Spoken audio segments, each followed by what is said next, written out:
अब इसको हम एक्सप्लेन करते हैं, इसको सुनना समझना ध्यान से। देखो जिनको आता है, जो किए हुए पहले बहुत अच्छी बात है, वेल डन बच्चे, एक बार फिर से सुन लो, हाँ रिवाइज हो जाएगा। और जिसको नहीं आता या थोड़े से कंफ्यूज हो, सुनो, क्या पता कोई नई बात आपको आज पता चल जाए, है ना।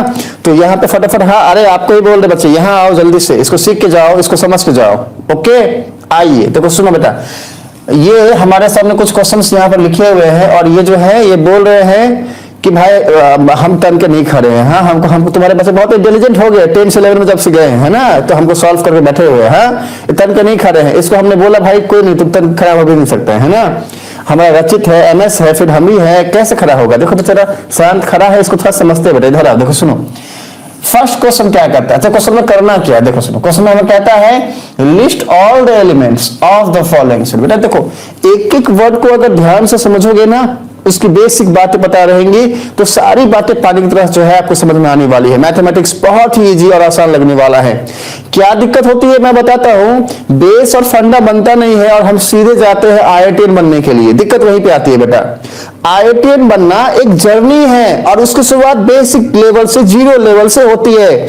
चीजों को एक एक करके सीखते हुए हम आईआईटी बनने की तरफ, आईआईटीएन बनने की तरफ जाते हैं। हम जंप मारने जाएंगे, एक रेस में भागेंगे, एक रेस चल रही है, तो सारे भाग रहे हैं, हम भी भागे जा रहे हैं, तो कुछ भी नहीं होगा बेटा। चीजों को आराम से, प्यार से, धीरे धीरे सीखते हुए आगे जाओ। फिर देखो कि एक दिन आएगा ऐसा, हम ये भी खड़ा होकर बोल रहे, एक दिन आएगा ऐसा, एक आईआईटी में पढ़ने वाला जो बंदा है ना, उससे भी ज्यादा डिमांड आपका होगा। ये मेरा चैलेंज है। हाँ आप किसी आईआईटी के कॉलेज में नहीं भी पढ़ाई किए हुए हो, किसी नॉर्मल कॉलेज से भी पढ़ाई किए हुए हो, लेकिन आपके अंदर का जो स्किल है ये इतना ज्यादा डेवलप आपने कर लिया है कि वो जो आईआईटी के अंदर कॉलेज में पढ़ाई कर रहे हुए स्टूडेंट है, उससे भी ज्यादा डिमांड आपका है ना।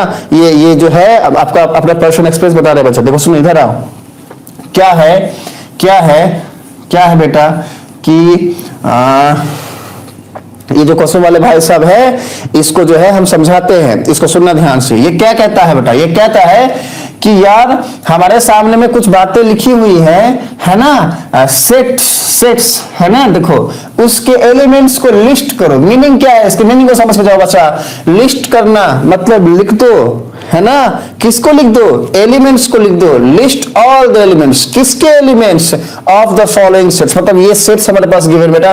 दो बात यहां पे आई, एक वर्ड आया सेट और एक वर्ड आया सेट का एलिमेंट। और ये दोनों ही बात हम बता चुके हैं। क्या होता है बेटा, हमने बताया है ना, एक सेट होता है, एक हमारा घर होता है, घर के अंदर में मेंबर्स हम होते हैं, एलिमेंट हम होते हैं, है ना। हमने बताया हुआ है कि बेटा मान लो एक सेट ए है, ये एक हमारा घर है, घर के अंदर में हम रहते हैं, रचित रहता है ना, रचित रहता है, एलिमेंट है ना, एमएस रहता है, एजे रहता है, ये सारे एलिमेंट है, ये सारे एलिमेंट है। तो मेरे दो वर्ड, इसको हमने थोड़ा सा रिकॉल कर दिया, इसको समझ जाओगे तो बाकी बातों में कोई दिक्कत ही नहीं आएगी, है ना। तो ये दो बातें आपको पता होनी चाहिए। डाउट आए तो पी लिखो, नहीं आता है तो आगे बढ़ जाओ। तो हमने आपको दो बात रिकॉल करा, एक सेट और एक एलिमेंट, है ना। हमने बोला सेट एक घर के जैसा होता है जिसके अंदर में मेंबर्स मतलब एलिमेंट्स होते हैं। मेंबर बोलो या एलिमेंट बोलो, मेंबर बोलो या एलिमेंट बोलो, ये हमने आपको समझाया। आते हैं फर्स्ट क्वेश्चन में। क्वेश्चन नंबर फर्स्ट क्या कहता है, ये कहता है A इक्वल्स टू, अभी जो ऐसा लिखा है ना, इसका मतलब क्या है बेटा, A इक्वल्स मतलब क्या है, A एक सेट है, A एक सेट है, हाँ, और ये इक्वल है मतलब क्या, एक सेट A के अंदर, एक सेट A के अंदर में ये रचित एमएस और एजे एलिमेंट है, ये इसके इक्वल है ये सेट। इन तीनों से एक परिवार बना, एक घर बना, उसको हमने ए सेट बोल दिया, है ना। वैसे ही ए एक सेट है और इसके अंदर में एलिमेंट क्या है बेटा, तो वो एक्स है।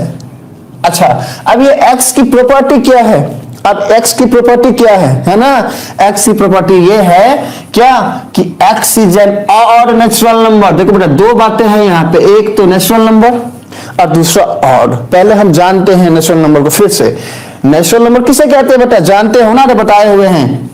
देखो वन का सॉल्यूशन लिखते हैं हम यहाँ पे। हाँ नेचुरल नंबर मतलब क्या बेटा, नेचुरल नंबर का मतलब क्या होता है, देखो सुनो हम यहाँ पे लिखते हैं नेचुरल नंबर, जानते हो ना नेचुरल नंबर मतलब क्या, like we have 1 and 2 and 3, again we have 4 and 5 and 6 and 7 so on।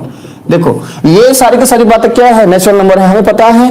क्या बोल रहा है यहाँ पे, नेचुरल नंबर, कैसा natural number? Odd natural number. अभी देखो सुनो बच्चे, हमने एक सीरीज लिखा है नेचुरल नंबर का, अब इस पे कुछ बातें हैं क्या? देखो, जो नंबर 2 से डिवाइड हो जाए उसको हम इवन बोलेंगे, जो ना हो ऑड बोलेंगे। बच्चों वाली बातें हमें क्लास 6, 7, 8 से ही पता है बच्चे, वही तो लॉजिक यहाँ पे लग रहा है। देखो, ये 1 2 से डिवाइड नहीं होगा, 3 नहीं होगा, 5 नहीं होगा, है ना, 7 नहीं होगा, तो हमारे को पता चला। अच्छा ऐसा है, अरे तुम तो सारे के सारे नेचुरल नंबर हो, लेकिन हमने कैसा नंबर लेना है, कैसा नेचुरल नंबर लेना है? ऑड नेचुरल नंबर लेना है। अभी ऑड नेचुरल नंबर क्या क्या होंगे? It may be 1 or 3 or 5 and 7, but we can't say that 2 or 4 or 6, 5 because ये सारे के सारे इवन नंबर है ना। तो हमने कैसे नेचुरल नंबर लेने हैं? ऑड नेचुरल नंबर लेने हैं। तो कैसे कंसेप्ट बनाना होता है हमें, कैसे सोचना होता है हमें? ऐसे सोचना होता है बच्चा। हाँ, ऐसे सोचोगे कि यार 1 3 5 7। तो अभी देखो, समझना बात को ध्यान से। अच्छा ऐसा है, x का डेफिनेशन क्या है? x का डेफिनेशन है कि यार x जो है ना वो तो ऑड नेचुरल नंबर है। तो इसका आंसर क्या होगा? इसका आंसर कैसे लिखोगे? आप सीधा यहां पे लिखोगे, एक सेट है A और ये इक्वल है, आप एक करली ब्रेस, मतलब ओपन, इसको हम क्या बोलते हैं बेटा?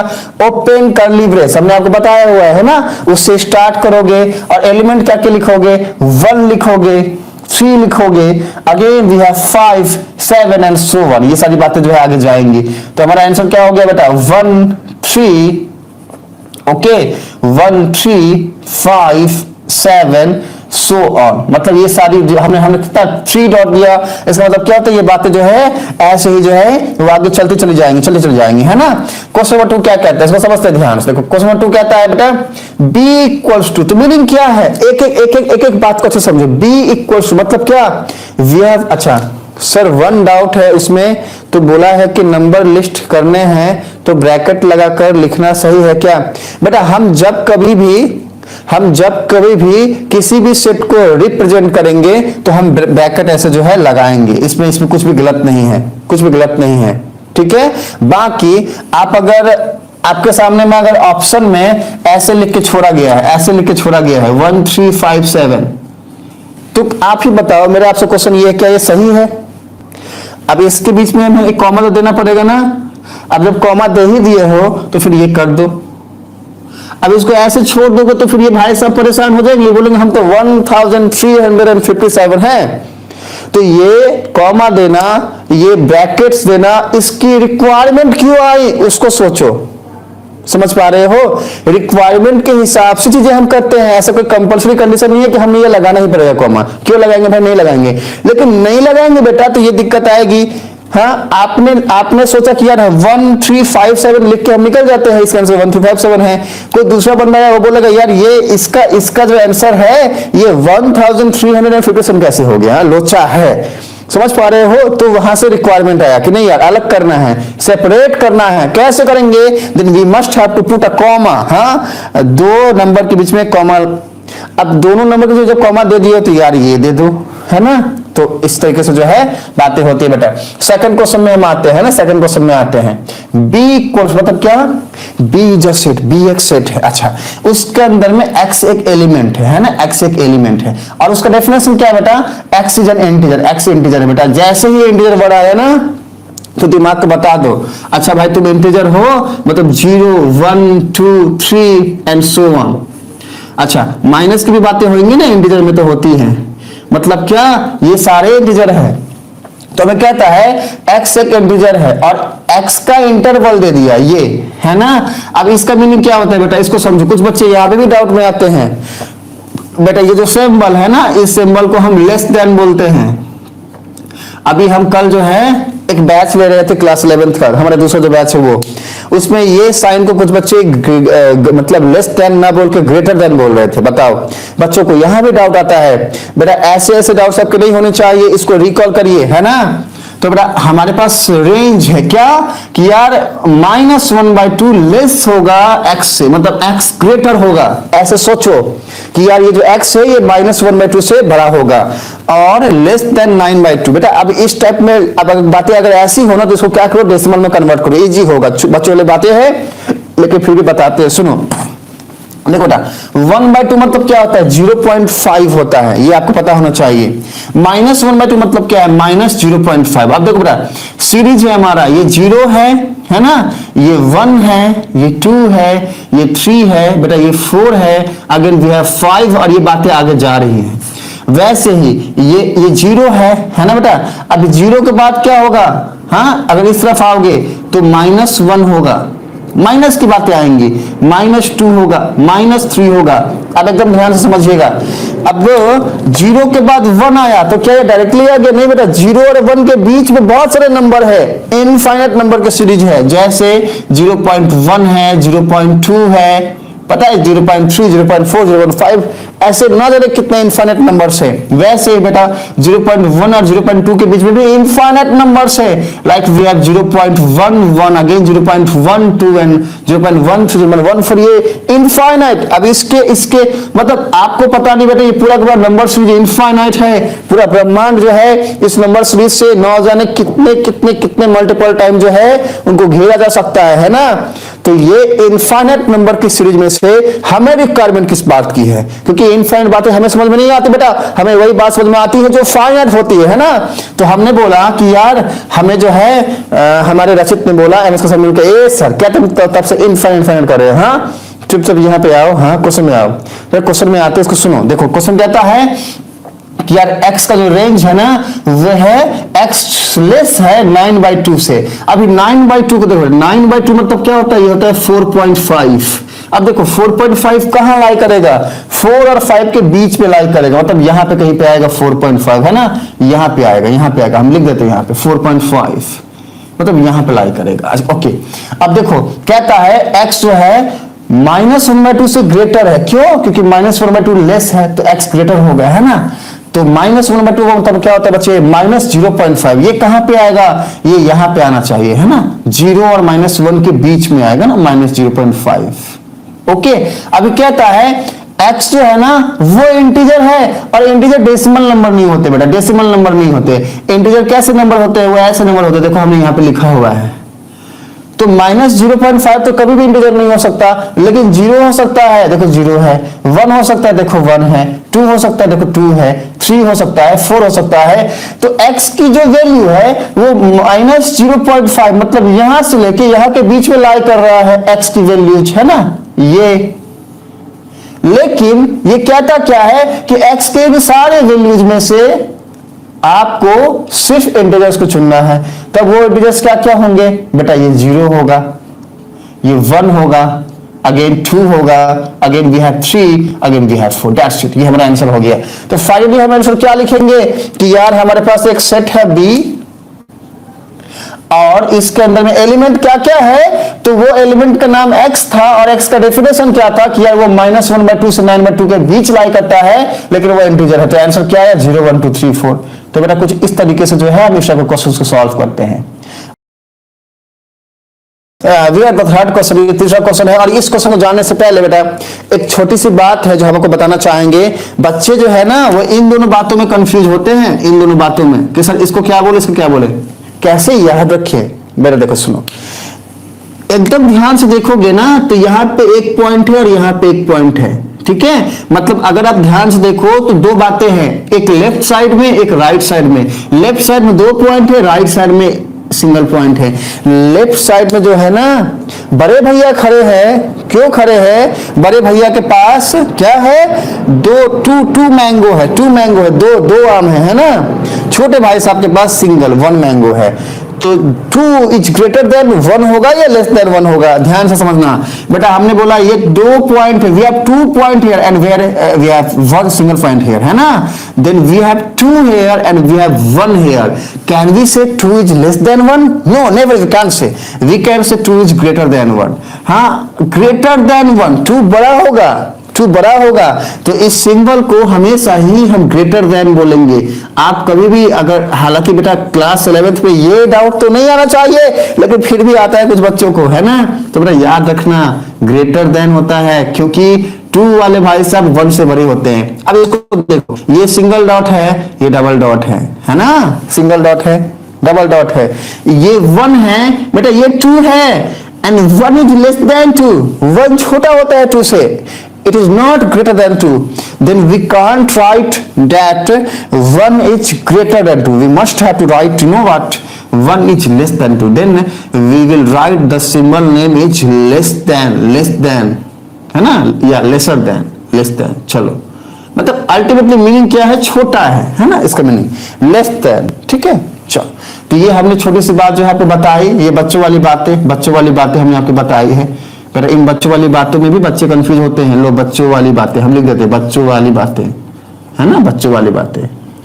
अब कभी भी डाउट नहीं आना चाहिए. हमने शायद ये ऐसे तो बताया हुआ है 10 में बताया हुआ है ना, पता नहीं मुझे, मैं खुद भूल गया. अब इधर आओ, देखो अब तीसरे वाले भाई साहब यहाँ बैठे हुए हैं और ये बोल रहे हैं हमको सॉल्व करके दिखाओ. हाँ बताओ, इनकी इतनी हिम्मत, ये बोलते हैं सॉल्व करके दिखाओ. हमने इनको बोला हम करते हैं सॉल्व. देखो बेटा थर्ड क्वेश्चन क्या कहते हैं, उसको सुनो ध्यान से. ये क्वेश्चन कहता है कि यार we have a set C set में we have element x. Okay, and what is the definition of x? x is an integer. अच्छा इंटीजर है, मतलब वो वाली बातें आएंगी, माइनस वाली, जीरो वाली, प्लस वाली, 1 2 3 4 सारी आगे की बातें, जीरो के साथ पीछे की बातें, -1 -2, है ना, ये सारी बातें. ओके, और साथ में बेटा रेंज दे दिया क्या कि यार x की कैसे भी वैल्यू लो, वो उसका स्क्वायर निकालोगे तो वो लेस देन इक्वल टू 4 होगा. बेटा इस सिंबल का मीनिंग क्या होता है ये समझो. ये ऐसे करके ऐसे हो तो इसको समझ जाओ, लेस देन इक्वल टू या तो इक्वल होगा या फिर लेस होगा, है ना. इक्वल भी हो सकता है, लेस भी हो सकता है. तो लेस देन इक्वल टू 4 का मतलब ये है बेटा, इसका मीनिंग ये है कि हम x की कैसी भी वैल्यू ले, हम जब उसका स्क्वायर निकालेंगे तो या तो 4 के इक्वल होगा या फिर 4 से छोटा होगा, या तो 4 के इक्वल होगा या फिर 4 से छोटा होगा. मतलब या तो 4 हो सकता है या फिर इंटीजर है ना, तो 3 हो सकता है, 2 हो सकता है, 1 हो सकता है. और बेटा ऐसे करते हुए ये बातें जो है इधर पीछे की तरफ जाएंगे. लेकिन अब इसका हम आंसर लेंगे कैसे, है ना, उसके लिए इस कंडीशन को समझना जरूरी है. बेटा ऐसे क्वेश्चन जब भी आए तो एक काम करो, देखो हमारे पास x square is less than equal to 4 है ना. अभी x स्क्वायर को छोड़ो, अब x को लो. हाँ, x square equal to 4, x square मत छोड़ो बेटा, x स्क्वायर लेना है, लेस देन छोड़ो, इक्वल टू वाला साइन लो. बेटा अगर x square is less than equal to 4 है ना तो दिक्कत आती है, लेकिन अगर ये हो ना तो फिर बातें बहुत ही इजी हो जाती है. If we have x square equals to 4, then we can solve it easily. कैसे? देखो बेटा, we can write, you know what, x equals to plus minus 2. जानते हो ना, ऐसा लिख सकते हैं. हाँ, x square equals to 4 है तो x क्या हो जाएगा बेटा, x equals to √4, है ना. अब √4 को हम प्लस माइनस 2 लिख सकते हैं. क्यों लिख सकते हैं, ये 10 तक हमने समझाया हुआ है. अगर डाउट है यहाँ पे पूछो फिर बताएंगे. हाँ बच्चों वाली बातें हैं, लेकिन यहाँ इधर आओ, हमें नहीं बता रहे हैं. अगर डाउट है तो फिर p लिखो, हम बताएंगे, है ना. तो अब ये जो बात आई ना, अब यहां से हमें क्या समझ में आता है बेटा, यहां से हमें समझ में आता है अच्छा ऐसा है यार, x की वैल्यू +2 हो सकता है या -2 हो सकता है. अब समझिए इस बात को. नंबर सीरीज क्या है बेटा, we have 0 1 2 3 4 and so on. बातें आगे जाएंगी. अगेन -1 -2 -3, है ना, -4 एंड सो ऑन.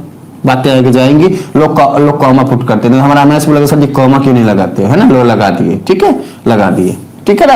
अब देखो ध्यान से, x की जो वैल्यू है वो प्लस और -2, इसका सीधा सा मतलब ये है बेटा, +2 यहां पे है, -2 यहां पे है.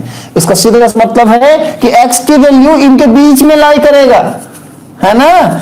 इसके बाहर नहीं जा सकता, इसके पहले नहीं हो सकता, क्योंकि ये रेंज हमें यहां दिया गया है. अब इसको हम कैसे जस्टिफाई करेंगे उसको समझो. देखो हमें कहता है x का कोई वैल्यू लो, उसका स्क्वायर निकालोगे तो वो लेस देन इक्वल टू 4 होना चाहिए. देखो बेटा अगर 3 लेते हैं x की जगह पे, पुट करो 3, then we have x square, क्या हो जाएगा 3 स्क्वायर. देखो बेटा एक काम करो, स्क्रीनशॉट ले लो जल्दी से, 5 काउंट करते हैं. हाँ, 1 2 3 4 एंड 5. ओके, हमने जो है 5 काउंट किया स्क्रीनशॉट लेने के लिए. अब इसको हम हटाएंगे, बच्चों वाली बातों को हटाएंगे. ओके, अब यहां पे हमें एक्सप्लेन करना है इसलिए हम हटा रहे हैं, है ना. चलो सारी बातें समझ के जाओ बच्चे. तो अभी हमने क्या बोला, हमारे पास ये नंबर का पूरा सीरीज है, है ना। हमें क्या बोला कि x इंटीजर है, लेकिन x इंटीजर बोलने का मीनिंग तो ये निकलता है बेटा कि x तो सारे नंबर हो सकते हैं ना, 0 हो सकता है, 1 2 3 4 5 कुछ भी हो सकता है ना। और ये वाली बातें हाँ हम तो ऐसा बोल सकते हैं, बिल्कुल नहीं बोल सकते बच्चे, क्योंकि कंडीशन दे दिया, ब्रेक दे दिया, ब्रेक जरूरी दे दिया क्या कि यार x स्क्वायर लेस देन 4, मतलब x की जो भी वैल्यू लोगे उसका स्क्वायर निकालने से वो 4 के इक्वल हो या 4 से छोटा हो। समझिएगा ध्यान से। देखो बेटा, तो हमने बोला यार एक काम करते हैं, x इंटीजर बोल रहा था, हम 3 लेके देखते हैं। तो देखो कंडीशन क्या है, x का square less than equal to 4 होना चाहिए, ये हमारा कंडीशन है। तो पहले केस में हमने क्या किया, x की वैल्यू 3 ली है ना, तो 3 का स्क्वायर निकालोगे बेटा तो 9 होगा। 9 जो है वो 4 के इक्वल नहीं है, 4 से छोटा भी नहीं है, वो 4 से बड़ा है, तो ये गलत हो गया, ये गलत हो गया, मतलब हम 3 नहीं ले सकते, मतलब हम 3 नहीं ले सकते, ये गलत हो जाएगा, है ना। 3 नहीं ले सकते, वे 3 नहीं ले सकते तो आगे की कोई भी बात लगाओगे तो वो 4 से ज्यादा ही वैल्यू देगा हमें, है ना।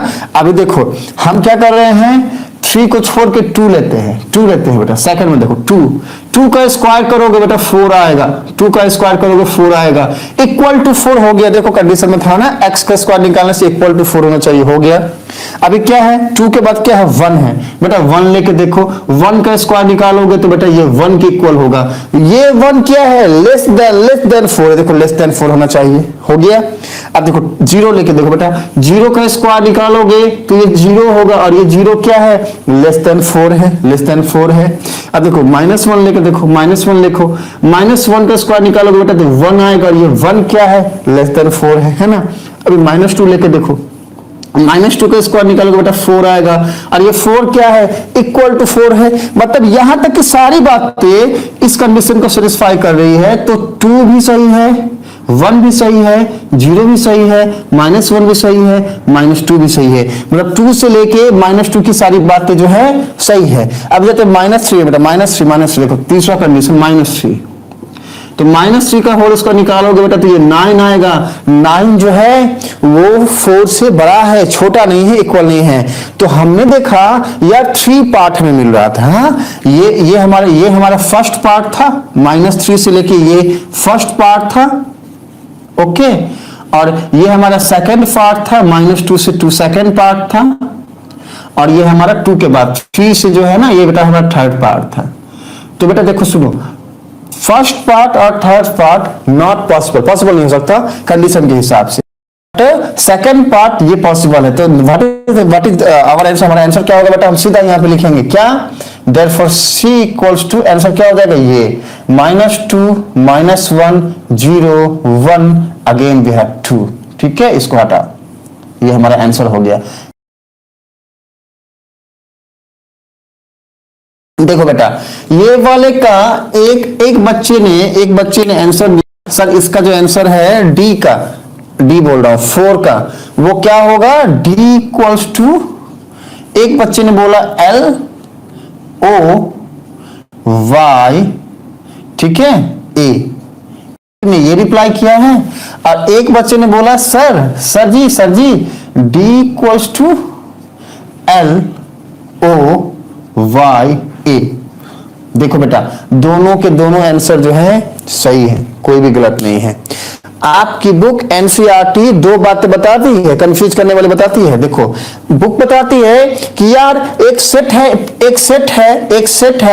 सेट के नाम को, सेट के नेम को लिखो कैपिटल में, सेट को नेम के लिखो कैपिटल में, बट सेट के जो एलिमेंट है ना उसको लिखो स्मॉल में। ये आपकी बुक बताती है बच्चे, सेट के जो एलिमेंट है ना, देखो सेट को लिखा हमने कैपिटल में, लेकिन सेट के जो एलिमेंट है बेटा ये होता है ना एलिमेंट, ब्रैकेट के अंदर की बातों को हम एलिमेंट बोलते हैं, मेंबर ऑफ ए सेट बोलते हैं, एलिमेंट ऑफ ए सेट बोलते हैं, कितनी बार डिस्कस कर चुके हैं। इसको लिखना है हमेशा ही स्मॉल में, हाँ स्मॉल लेटर।